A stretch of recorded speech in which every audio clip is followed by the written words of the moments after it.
Yeah. Listen, I told you give them something visual, so you in the head and made your own YouTube-based TV show.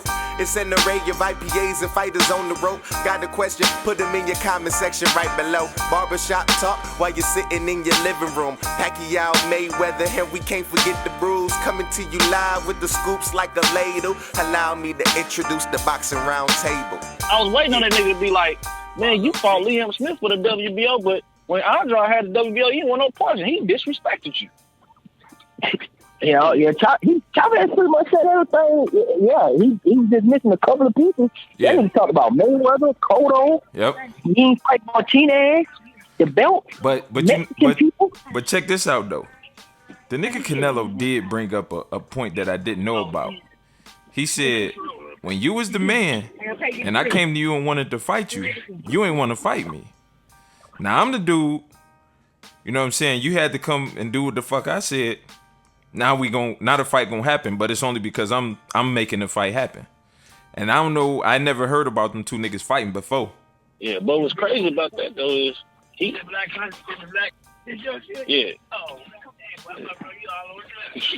But nah, what was crazy though was dude, he had but I'm on the phone.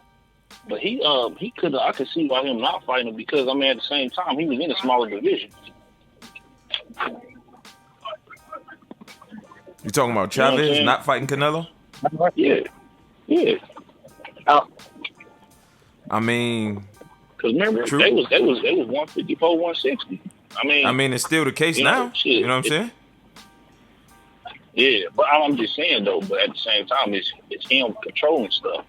So now he's pushing the fight. You know what I'm saying? But Chavez wasn't trying to fight guys that were smaller than him. The same thing he's criticizing him for. You know what I'm saying? Yeah, I like that. So I like that. It kind of makes sense. It kind of makes sense because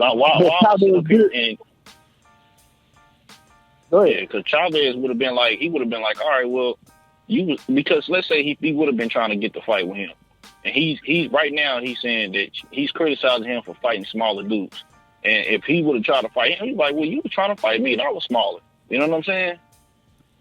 So it just would have been reverse criticism. So I kind of understand why he wasn't trying to fight him because he probably was like he was little, and everybody wanted to see him fight Martinez, and he made that fight. Okay. Yeah, I like what Chavez, how he responded. Chavez said, well, hold on, dude. I fought the number 1, number 2, and number 3 middleweights in the world, which is true. Man, Chavez was fighting the ranked dudes, man. Like, he was fighting, like, Rubio. He was fighting Andy Lee and shit like that. He was fighting some good, solid dudes. What's my boy name? Sergio Moore? Yeah, he was fighting niggas that was just nobodies. It's the middleweight always, man.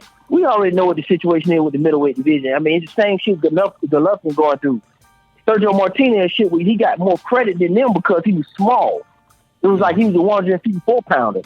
Right. And quiet as a kept. We got to remember, Paul Williams the same welterweight that jumped up and was whooping ass at 162. He beat the fuck out of Winky Wright. So, I mean, it was a void that we thought Paul Williams was going to fill that void until he got knocked out by Sergio, but I mean, we know Kelly Pavlik, Jermaine Taylor, that shit changed hands several times until we got the Triple G. Pirog's supposed to be in there, but he had back problems. So, you know. So yeah, that's true. He did. He fought all the niggas who was, you know, he kept basically fighting the number 1 or the number 2 guy. Up until he got to Martinez, which was damn near, turned out to be almost one of those classic Chavez come back from behind fights almost, right on the tip. Yeah. That was the number 1 guy. He was probably number 2. Yeah, he sure. was number 2. When Martinez fought Chavez, man, Chavez was number 2. Nobody didn't realize how ridiculous Chavez was until that 24-7. Like, straight up, man. Mm-hmm. I didn't know that dude was that undisciplined. But the nigga looked good. Now, he said all the right shit. And I believe that it's a matter of that he's pissing Canelo off because he know that shit true. I don't think Canelo got a fire lit under his ass and he gonna put them balls on Chavez. I think he's just mad because the man said the truth. He said you fought Mayweather because you know that was a sweet lick and you lost. You fought Cotto because he little. That's what we've been saying about that nigga the whole time, man. They said, so you ain't beat Martinez. Now, what did because I know he did mention Triple G. What did he say about? What did Canelo respond about that? I can't remember. About him fighting. Yeah. About fighting little nigga? No, because Chavez mentioned him not fighting Triple G. But I can't remember if Canelo even responded to that. Oh, the nigga started pouting. The nigga was like, basically like, he said this in a nutshell. He said, you guys talk about one fight? And what kind of shit is that? What you mean you talking about one fight? Like, nigga, I don't give y'all all I had to give, and y'all can let me pass on a Triple G fight type shit. Nigga, no, nigga. You gotta fight for me. Yeah. That nigga literally said, y'all talking about one fight. Max Kellerman looked at that nigga like, what the fuck? Yeah. That's what that nigga said. He said, y'all talking about one fight? So that let me know, man, Canelo ain't. And then he went into that talking about we all had to make sacrifices. I had to make sacrifices for Mayweather for and all Cotto that shit. and for Mayweather. Yeah, whole ass shit. Sergio looking at that nigga like, man, dude, nigga, you don't got a clue, do you? That nigga, damn, why all them niggas say that shit, dog? You remember the nigga Cotto said that same whole ass shit when he was fighting Martinez? Yep. Man. All them niggas, man, that whole era, look, niggas, this is what I love about AJ. Not to switch really gears, but AJ, man, I'm still thinking about that fight, man. I can't stop thinking about the shit. That nigga literally reset it boxing. Mm-hmm. That nigga literally just reset the shit. And not just him, he had a hell of a supporting cast. You know, because there's other niggas who've been working at this shit for the longest and been in hell. But now that he's a big man heavyweight and he's leading the charge on that shit, it's really, like, look, the Charlo's been knocking niggas the fuck out. Mm-hmm. Nigga, Thurman been fighting good and fighting people. Sean Porter been doing good. Like, those little niggas that been doing good, man, it follows good with the big man doing it too, man. Yeah. You don't hear no negotiation issues, no problems. Yeah, no A-side, B-side bullshit. Yep. I have not. The only niggas who still talking that shit is the nigga from that regime. Cotto. Not Martinez, but Pacquiao still acting like a bitch. Mm-hmm. Don't want to fight nobody. Canelo. I don't even think that nigga fight being picked up on no network. That shit is not on no network. That Jeff Horn shit. Yeah. That shit ain't getting picked up. And that Jesse Barger shit didn't get picked up either. So that nigga's with that bullshit. Mm-hmm. Mayweather fighting McGregor, bullshit. Fucking Canelo, he's the last one. Cotto ain't nowhere to be found. Juan Marquez ain't nowhere to be found. Mm-hmm. All them A-side, B-side niggas is gone. We got one more to get the fuck up out of here, and then we good. Yeah. Yep. And the only sad part about it is, you know, and to me, I would say Canelo and Ward. Them the last two niggas that need to fucking go. Get them niggas DNA. Get these niggas the fuck out of here, man. What the fuck do I? Listen, what the?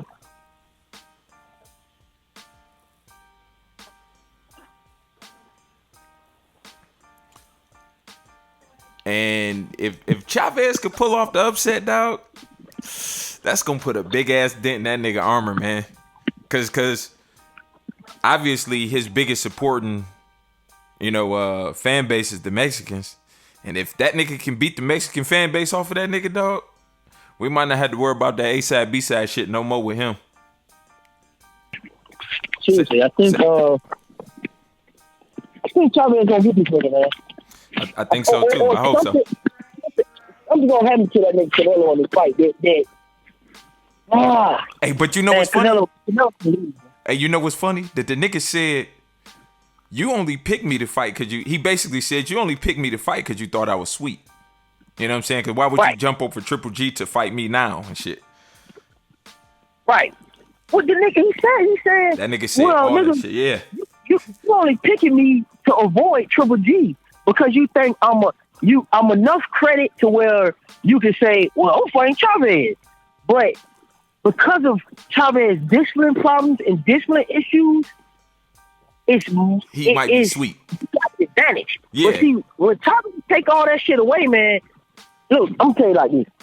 If you look at Chavez when he was hot, man, with no discipline issues, it's not even a close fight. What makes this intriguing is because Chavez, you can't trust Chavez like Broner. That's what makes this intriguing. But I gotta get Chavez his props, man. That nigga saying the right shit. That nigga Nacho Bernstein is one of my favorite trainers of all fucking time. That nigga don't fuck around, man. That nigga got that nigga looking right, man. Yeah. I can't. I don't think so. Yeah, man. Yeah, we right up on the cusp too, boy. Shit. That bitch coming, baby. That bitch came fast as hell, dog. Nigga, that shit, nigga, it seemed like a week ago we was talking about it was a month away. Nigga, that shit is in fucking 72 hours damn near. I'm gonna say this another reason why I feel like Chavez don't beat the nigga. And man, if Chavez come in there and beat somebody else, man, then he deserves to lose. I'll just be like, I was wrong. But assuming that both of them fight at 100%, no injuries, no bullshit, no steroids, no fuckery in the game. They both are solid fighters, right? I seen Mayweather walk this nigga down with no power, with no combination, volume, or anything. He just walked the nigga down. And Canelo got walked down by Mayweather. I've seen the nigga get walked down by Liam Smith. Liam Smith just ain't built like that. The nigga was getting walked down. You know, I seen Amir Khan put hands on this nigga. I just don't know, man. I just don't think that. I think this is all a bad matchup for him, man. Sometimes niggas just got your number. Yeah, and though, what's funny when the nigga, I think the nigga Canelo said some shit, and at first I felt like Chavez might have kind of been in that space. That almost, you know how you used to say how niggas get in there and it be looking like a deer in headlights. But right. The nigga Canelo was like, yeah, I don't respect this dude. You know what I'm saying? He said all of that shit. And I seen Chavez's his demeanor kind of change. Like, damn, nigga, straight up. Okay. I don't know how long ago that face-off was.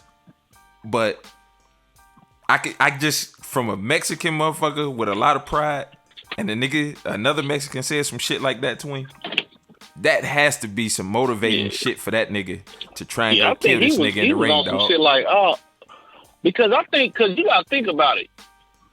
Chavez was taken back by that because they asked Chavez earlier. Initially, they was like, how do you think he, you know what I'm saying, Canelo is doing, you know what I'm saying, representing as far Mexican as boxing? the sport. Yeah, he said representing Mexican boxing. And he said good. He was like, you know, I think he represented good. But when they asked Canelo, he was like, man, he ain't never represented. Yeah, that's what I'm saying. Chavez ain't never represented Mexico boxing, and he's disgraced and all this other bullshit. Yep. And Chavez like, damn. And so when they came back around, and he was like, well, you respect me? He's like, no, I can't respect the athlete like that. Yep. So when it got back to, hey, you see Chavez, his whole demeanor changed. His tune up like, man, nah, nigga, I don't respect you neither, nigga. And fuck you too. Yep. Hey, man, listen. I think both of them genuinely felt that. I think Canelo don't respect Chavez from a discipline standpoint and the standard. The same shit we all did. But Chavez don't respect him like we all don't respect Canelo either from the bullshit that nigga be doing. Mm-hmm. But one thing about Canelo has a professionalism that you can't deny. You know what I'm saying? Like, the nigga did fight Lara, the nigga did fight Kenton, he did fight Mayweather and Cotto. But, you know, it is what it is. And I agree with Chavez from that perspective. Yeah, absolutely. Yeah. That was a hell of a face-off, man. That was one of the better ones. And like I said, the only thing that shit would have made that shit better, man, if both motherfuckers spoke English. You know, that shit just kind of threw me off trying to read one nigga shit, then another nigga jumping in while I'm trying to read his shit. But outside of that might have been the best face-off I seen. Nah, ain't the best, because I don't see some crazy shit, boy. But how's it fantastic? Well, you know what? Let me take that back. It is the best in terms of niggas responding for real to each other. Like, right, yeah. It wasn't no... Yeah. It's not no, I'm going to beat you up, or just niggas quiet. It was literally the best responses to the bullshit. Yeah, because I've never heard a face-off where niggas was saying the shit that niggas like us be saying about the niggas too. You know what I'm saying? I ain't never heard no face-off like that. Yeah, it's always some political jargon to either hype the fight Exactly. Or just nigga just ain't got the personality. Exactly. And them niggas was straight up saying the same shit that we been saying about Canelo and the same shit that motherfuckers been saying about Chavez. I ain't never heard no face off like that, dog. Niggas was I agree. Them niggas was going for real to the fucking heart. Like, yeah, man, this nigga, I don't respect this nigga, you know. And the way the shit that the nigga was bringing up was the same. Like when that nigga was like, man, you only fought Mayweather because you know this nigga can't punch, man. Like, yeah, you talking about the nigga was the best, but it was the best nigga you could fight who couldn't hurt you. You know what I'm saying? And we all agree with that shit. Niggas know. You know what I'm saying? That's what we say about everybody. Everybody want to fight. Everybody wanted to fight that nigga because you knew you was gonna get paid good and you ain't gonna get hurt. So that's a high reward, low risk type of fight. You know? Yeah. And this really niggas didn't really all the way want to fight Pacquiao until the nigga got knocked out. Yeah. But once that happened, it was like, oh, there's these two sweet paydays. Y'all get the feeling, like, check this out. Check this dynamic. Vladimir is on a reign, right? And Tyson Fury goes in there and beats him in a shitty ass looking fight, takes all his straps, and he, you know what I'm saying, takes the mantle. Now you had Joshua just pretty much did the same thing in emphatic fashion. Now he just did the exact same thing except he stopped Klitschko. But the feeling is so much fucking different. You know what I'm saying? Like it's not like when Fury did it, it wasn't like you didn't get no reviving of boxing and it's bringing boxing back and then like it's like, oh, okay, you got a new player in town. But when Joshua did, it's like you get a sense of, nigga, everybody in the heavyweight division wants to fight him. He's willing to fight anybody. Everybody want to mix it up with each other. You know what I'm saying? It's like, nigga, the feeling is different, dog. Y'all sense that? Like, I cannot stop thinking about this fucking fight, dude. Yeah. And I cannot wait to see what the next he did move what is, you're dog. supposed to do, man. He did. He ended an era. I mean, in quality of tech, niggas And I think don't the passing of the torch was truly passed with no bullshit. And, because all that, because I'm gonna tell you what threw a asterisk on that damn Fury fight, man. That damn drug allegations and shit. You know what I'm saying? But this shit, man, it was clean. They passed the torch. Nigga, it was decisive. Like it's that shit, man. Boy, nigga, I got goosebumps, nigga. Yeah, it wasn't. There was no bullshit in the fight, man. We ain't hear nothing about no negotiations. We ain't hear nothing about no drug testing or niggas not getting tested, niggas failing. We ain't hear nothing about no trainers passing away. Who need to get who bring home the livest date? None of that. The biggest the pay-per-view cut. Who's the creme de la creme? Who's the promoter? He'll pay the bills. We ain't had to hear all None of that shit, dog. All we knew about was these two niggas was fighting. That's all we just heard that shit. Like a nigga fought, and niggas like, yeah, we fighting in April, and that was it. And all we had to do was wait for the fucking fight. And not only did all we had to do was wait for the fight, we ain't get to argue about them niggas no time. Only thing niggas did was predict who they thought was gonna win. It wasn't no, this nigga should do, this nigga ought to do. And if I was him, it was only, I don't know if he can, and I don't know if he will, but we'll see what happens. That's basically everybody's prediction about the fight, man.